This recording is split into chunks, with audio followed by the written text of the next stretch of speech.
When my phone vibrated against the backdrop of San Francisco Bay's crashing waves, I couldn't have imagined that conversation would demolish 2 decades of what I believed was an unshakable life. The setting sun cast golden reflections across the water, seagulls crying overhead as I rested against the weathered railing of my Oakland apartment's terrace.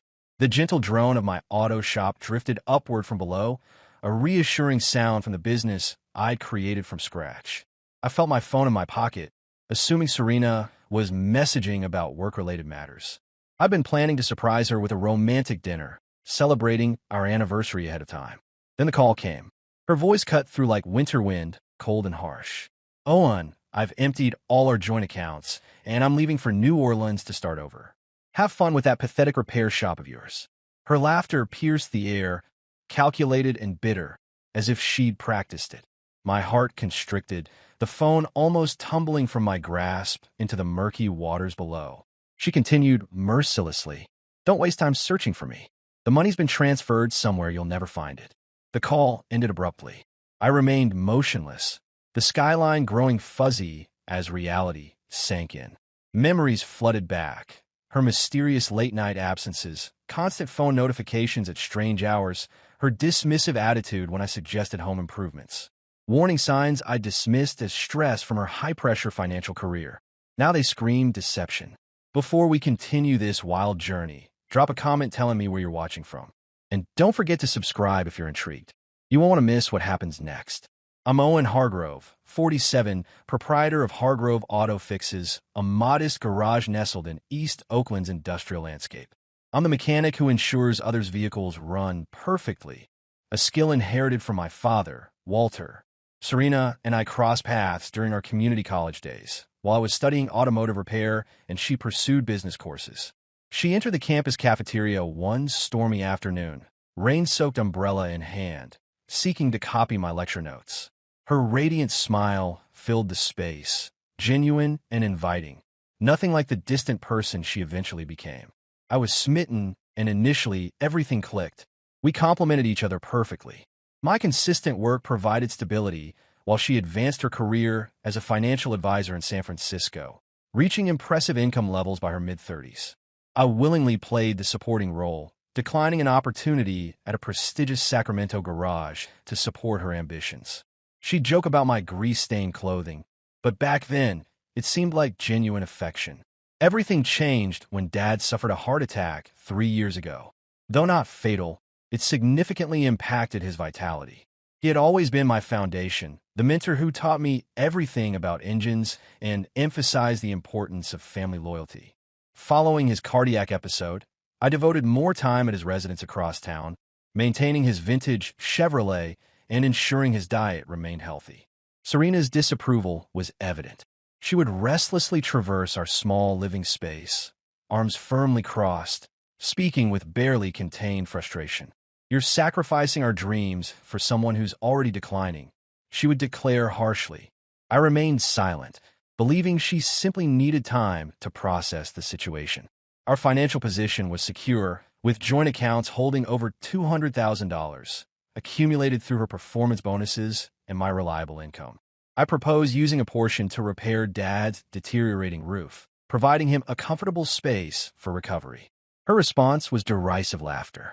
"We're not wasting money on that decrepit house, Owen. You're too sentimental, always trying to be everyone's savior." Though her words hurt, I dismissed them, convinced she'd eventually understand. The relationship began deteriorating more rapidly. Her evening returns grew later, attributed to client meetings, wearing stronger perfume, offering increasingly inconsistent explanations. I discover her frantically messaging in the garage, only to hastily conceal her phone upon my approach. One day, I discovered a crumpled receipt in her coat, an upscale city restaurant, $300 for 2 people. She dismissed it as business-related, but her evasive gaze suggested otherwise. Our shared accounts started showing mysterious decreases, initially small amounts, $500 withdrawn here, $1,000 transferred there. Checking the banking app revealed unfamiliar transactions she never discussed. When questioned, she dismissed my concerns. "It's investment-related. Owen, stop being controlling." I chose to trust her, perhaps willfully ignoring obvious signs. The devastating revelation came 30 days ago. While transporting Dad's toolbox to the garage, I overheard her conversation through the slightly open office window. Her tone was hushed, conspiratorial. I moved closer, pulse racing. She was engaged in a phone call. "He has no idea," she said smugly. "Once Walter's hospitalized again, I'll transfer everything. Enough for our fresh start." My world crumbled. Our clearly meant someone else. I concealed myself behind the workbench, breathing quietly as her cruel laughter drifted outward. She later emerged onto the porch, heels echoing, unaware of my presence in the shadows. That night, lying beside her peaceful form, my mind churned with realizations. She was orchestrating something devastating, planning to leave me destitute. In hindsight, the warning signs were glaring. Her disinterest in my daily life, the way she looked through me as if I were invisible, it all pointed to an inevitable end. Oakland, with its raw authenticity and sea-swept character, had always been where I belonged, fitting naturally into its fabric. But Serena despised its working-class charm, constantly yearning for penthouses and luxury brunches that my modest repair shop couldn't provide. Dad's wisdom echoed from years past, delivered from his weathered armchair. "Be wary of those who value wealth over loyalty, boy." I dismissed his counsel, believing he misunderstood her ambition. Now his words rang with painful clarity. She constructed an invisible barrier between us, and I'd been too preoccupied with maintaining our livelihood to recognize it. That overheard conversation on the balcony wasn't the beginning. It was the culmination of a gradual dissolution. Standing there, buffeted by the wind, I felt the weight of our shared decades crumble. Yet amid the devastation, something resilient emerged. A spark of defiance. She assumed I'd surrender, allowing her to strip away everything I'd sacrificed to build. She clearly never understood my character. Following that garage revelation, rest eluded me completely. Serena's words about transferring assets once Dad was hospitalized replayed endlessly in my thoughts. I lay motionless beside her, her arm casually draped across the bed, unaware of my internal turmoil. The following day, I observed her morning routine, sipping coffee at the counter, immaculately groomed, professionally dressed, maintaining a facade of normalcy. She kissed my cheek before departing for downtown, her heels echoing down the hallway. I remained frozen, clutching my cold coffee, knowing I couldn't passively await my own destruction. That spark of defiance had ignited into something more potent, more resolute. Action was imperative. I needed concrete evidence first. Her laptop, a sleek silver machine she protected fiercely, rested on the office desk. Though she'd recently started password protecting it, I caught a glimpse of her typing it months ago when she thought I wasn't watching. Once she left, I entered the room quietly. Her jasmine perfume lingered heavily in the air. My conscience wavered as my fingers hovered above the keyboard. But then I recalled her condescending laugh and began typing. The display illuminated, revealing dozens of emails from an unfamiliar contact, Bryce Callahan. My heart raced. A recent message from 2 days prior caught my attention. "Ready to leave this place behind, babe. New Orleans awaits. Have everything prepared when the old man's down." I continued scrolling, my breathing uneven. An earlier message revealed more. "Bahama's account is set up. He won't be able to track it." My insides churned. She wasn't simply planning to leave. She was orchestrating a complete financial betrayal with some smooth-talking accomplice.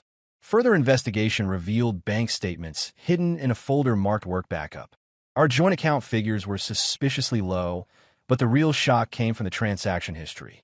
Unauthorized transfers. $10,000 vanished last week. Another $5,000 the week before, all directed to an unknown account.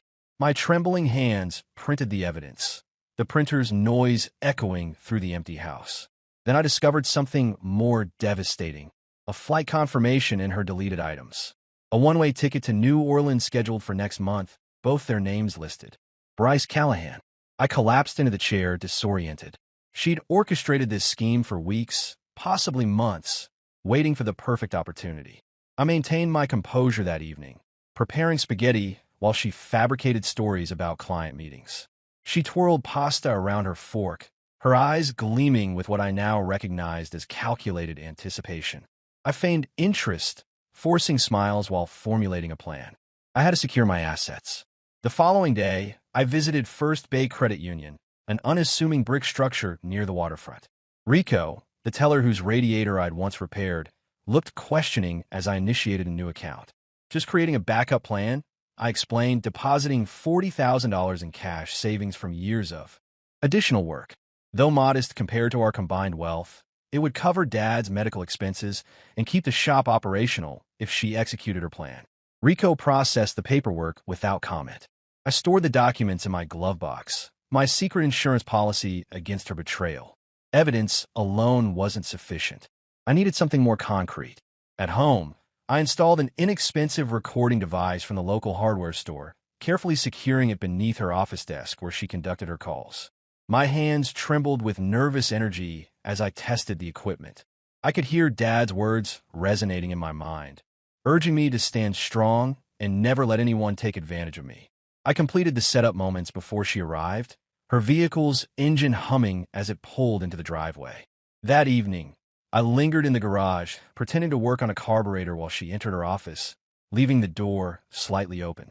I moved closer, and her words filtered through the gap. "Everything's perfect, Bryce. Walter's health is deteriorating rapidly. Owen's too preoccupied playing caretaker to notice anything. I'll transfer the remaining funds soon." My heart sank. She wasn't merely anticipating Dad's illness.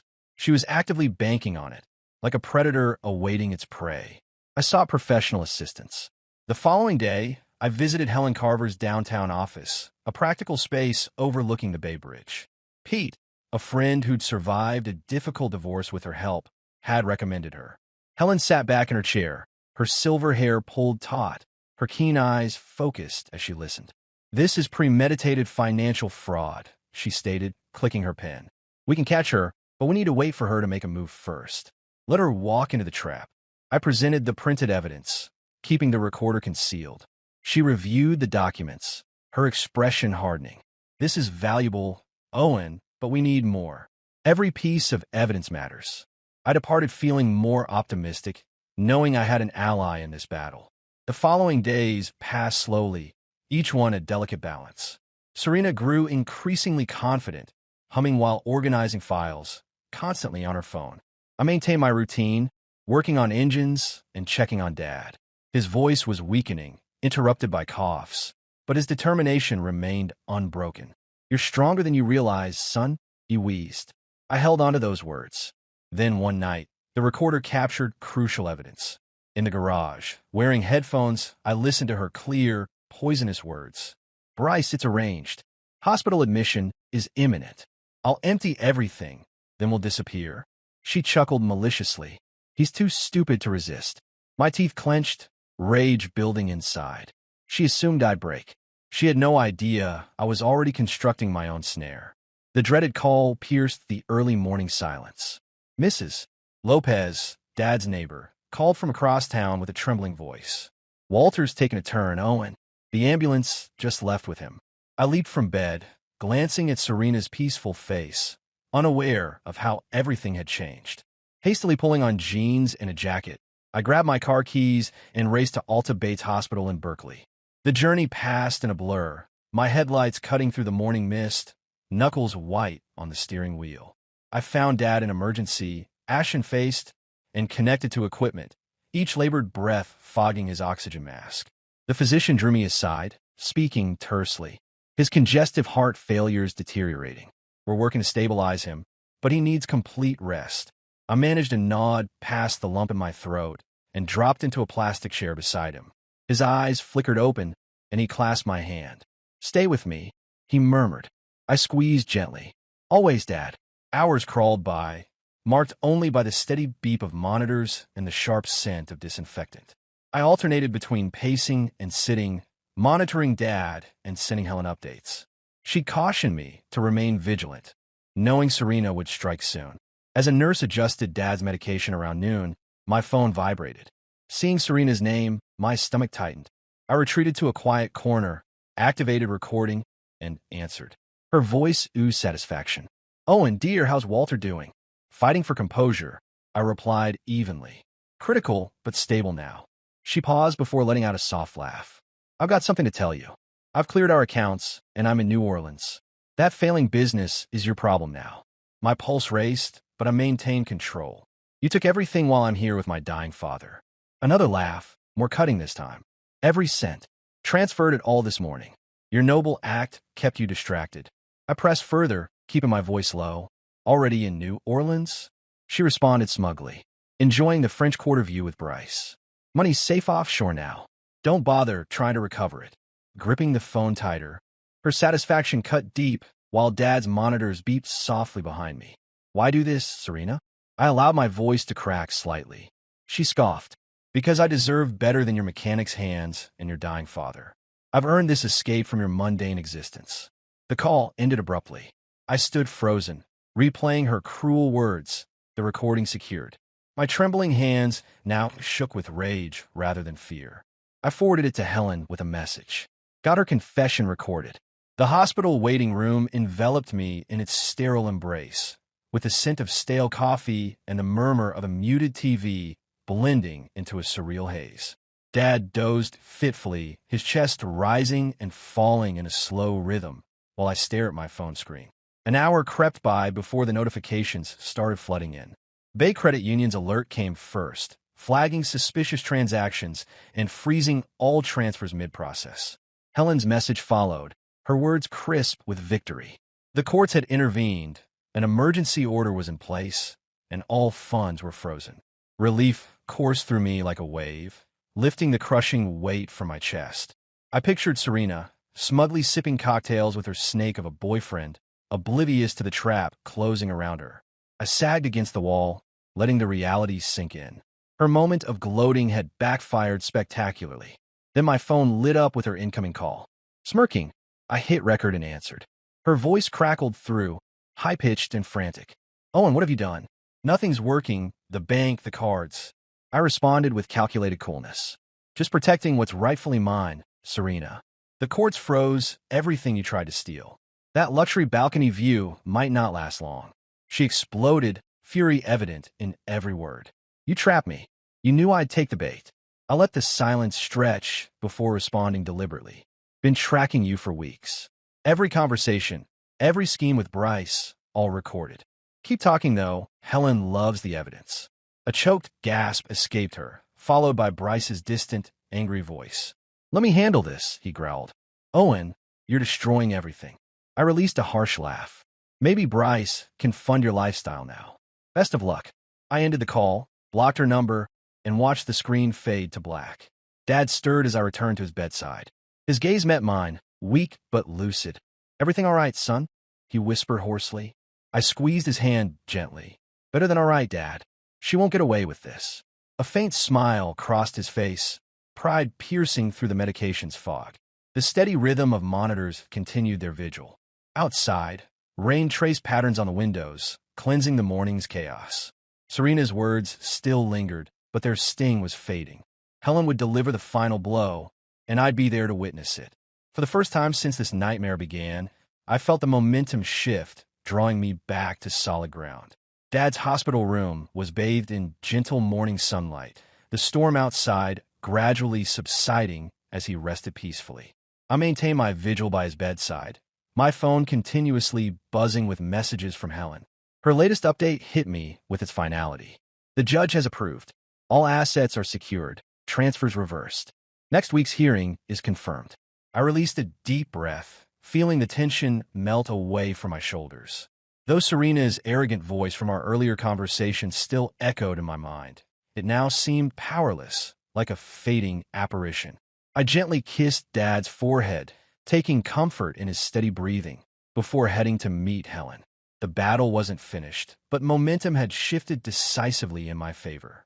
Helen welcomed me into her compact downtown office, where legal documents towered on her desk. She pushed a folder towards me, her eyes gleaming with confidence.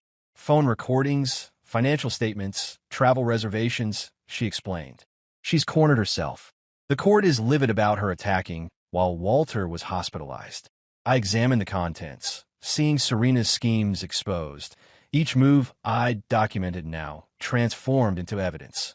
The upcoming hearing consumed my days as I prepared with Helen, rehearsing testimonies, imagining Serena's reaction when her scheme crumbled. Evenings found me at Dad's house, providing companionship during his recovery.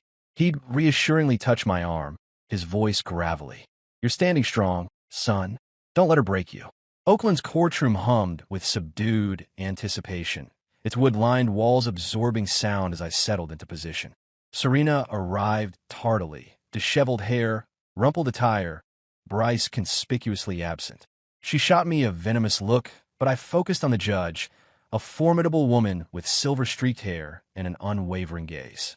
Helen rose, her voice sharp, presenting our case. "Defendant emptied shared accounts during plaintiff's family emergency," she stated. "Evidence demonstrates fraudulent intent, supported by recorded admissions." The judge took notes while Helen played the recording, Serena's mocking laughter echoing through speakers. "Every single penny," her voice taunted. "You're too busy playing hero." Shocked murmurs filled the room. Serena squirmed, her complexion ashen, her attorney whispering urgently. I remained motionless, watching as every cruel word she'd hurled at me now returned with devastating force. Her defense crumbled spectacularly. Her attorney, sporting an ill-fitting suit and bargain bin tie, fumbled through arguments about shared ownership and implied rights. Helen interjected with surgical precision, her words cutting deep. "Legal rights," she emphasized, "don't extend to calculated theft targeting a critically ill parent." The offshore transactions painted a clear picture of premeditation. The judge's expression hardened as she scrutinized Serena, who now sat deflated, fidgeting nervously, her previous bravado from the balcony confrontation completely evaporated. The ruling came decisively. The court grants Mr. Hargrove 80% of all marital assets, the judge pronounced firmly. All legal expenses to be covered by the defendant. Case concluded. I rose steadily as Serena erupted in protest. "Owen, this isn't right." Her lawyer restrained her, but the judge's gavel crashed down, commanding silence. I exited into the fresh air, feeling a liberation I hadn't experienced in ages. Updates from New Orleans arrived swiftly. Helen's Southern connections reported back within 48 hours. Serena and Bryce found themselves unceremoniously evicted from their luxury accommodations, their belongings scattered across Bourbon Street after multiple card rejections. I imagined her desperate scramble, designer heels sinking into the sultry southern mud, watching Bryce's charisma dissolve alongside their depleted funds. My phone buzzed with an unfamiliar number. Hotels threatening police involvement. Serena messaged, "Send funds or everything's finished." I observed her transparent desperation through the text and deleted it without hesitation. Helen added this to her documentation, further solidifying our case. Within 7 days, Bryce vanished, abandoning her in a budget motel, her calls blocked, her world collapsing. Dad returned home that week, moving slowly but purposefully. I drove him in the old Chevrolet, now running smoothly after my maintenance work. We relaxed on his veranda, coastal breeze rustling through oak leaves as he smiled warmly. "You showed real courage, Owen, standing your ground." I returned his smile, passing him coffee. "Business is thriving," I mentioned, considering expansion. He nodded appreciatively, his eyes sparkling, my role model emerging through his recovering frame. Serena's influence diminished against this backdrop, her manipulations powerless against my unshakable foundation. Later, standing on my balcony, moonlight dancing across the waves, victory felt tangible. Helen's call brought final confirmation, her tone reassuring. "She's exhausted all options, Owen. You're free now." I expressed gratitude, ended the call, and embraced the night. Serena's attempt to destroy me during the hospital crisis had backfired completely. This life, built through honest effort, remained securely mine. The courtroom victory settled into my bones like a gentle wave, washing away the accumulated tension of recent years. I emerged from that Oakland morning with the majority of our assets secured, a substantial sum recovered from Serena's failed offshore scheme. The auto shop pulsed with renewed energy now, my hands guiding it toward expanded horizons. I brought on 2 new mechanics, neighborhood talents with skilled hands and sharp minds, doubling our weekly repair output. Revenue flowed consistently, sufficient to construct a second service bay, a vision I'd abandoned during Serena's domineering reign. One evening, I stood in the garage, oil-stained boots planted firmly, watching the sun descend over the bay. The waters shimmered orange, radiating a sense of possibility I hadn't experienced in years. Dad's porch became my sanctuary. He'd emerge wrapped in a blanket, easing into his weathered chair, growing stronger with each passing day. I'd arrive with meals from the local diner, burgers and fries he'd slowly savor while sharing memories. One evening, beneath a star-studded sky, he caught my gaze. "You've reconstructed everything, Owen," he remarked, his voice rough but unwavering. Beyond just the business, he met me. I acknowledged silently, emotion tightening my throat. He spoke truth.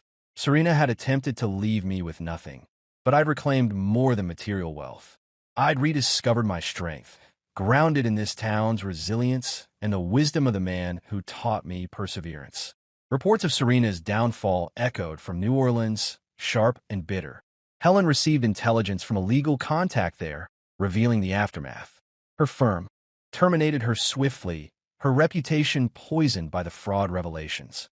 Clients abandoned ship, her name tarnished by local media coverage. I glimpsed an online article featuring a blurred photograph of her departing court, face downcast, facing bank litigation for document falsification. Her reckless dipping into company funds to finance her escape hadn't gone unnoticed. She ended up in a deteriorating apartment complex near the interstate, sharing space with cockroaches on damaged countertops, her finances depleted by legal expenses. Predictably, Bryce disappeared, leaving her drowning in unpaid bills and disconnected services. Then came the letter. It slipped through my mailbox one misty morning, bearing a Louisiana postmark, her once confident handwriting now trembling across the envelope. I stood at my kitchen counter, the aroma of fresh coffee filling the air as I tore open the seal. "Owen," she wrote, "I'm sinking. Everything's gone, my job, my apartment, all of it.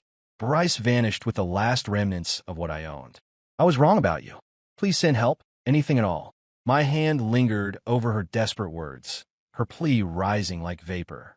I saw her clearly then, stripped of her polished consultant facade, reduced to a desperate woman, her voice devoid of its former arrogance. I folded the letter deliberately, tucked it into a drawer, and walked away. She'd wagered on my perceived weakness, expecting me to yield, but found herself mistaken. I'd ceased being her safety net. The inauguration of the shop's additional bay drew a modest gathering of loyal customers, their applause warming the air as I sliced through the ribbon. Dad stood proudly beside me, supporting himself with his cane, his smile radiating joy. We'd chosen red for the walls, his cherished color, honoring the vintage Chevy where my mechanical education began. Business flourished, my reputation enhanced by the story of confronting and defeating deception. I welcomed a third mechanic, a young graduate eager for mentorship. Evenings found Dad and me sharing beers, the bay's maritime breeze refreshing us as he reminisced about Mom, 10 years gone, and her deep connection to this place. "You've inherited her backbone," he observed one night, his finger tapping my chest. I smiled, recognizing the truth in his words. Serena's final descent reached me through Pete, my shop colleague. His police cousin in New Orleans had encountered her, driving a dilapidated car, expired license, her eyes vacant during booking for outstanding fines. The bank's legal pursuit had emptied her accounts, forcing her to sell her jewelry for sustenance. Pete passed me a wrench, shaking his head. "She's nothing but a shadow now." I resumed working on the engine, finding solace in the metallic rhythms. Her empire, built on shifting sands, had crumbled beneath the tide. One evening, watching the bay shimmer golden from my balcony, clarity emerged. Life's fairness isn't guaranteed, but it rewards steadfastness. While Serena chased illusions, destroying authenticity, ending in solitude, I remained grounded, persevered through honest labor, and emerged complete. Dad's wisdom echoed from that uncertain night months ago. "Loyalty outlasts greed, son." His insight proved true. Though I lost a wife, I gained a self-built life. And so this chapter draws to a close. Was the ending what you expected, or did it catch you by surprise? Share your reflections in the comments below. If this journey resonated with you, don't forget to like and subscribe for more stories ahead. Until we meet again, thank you for being part of this tale.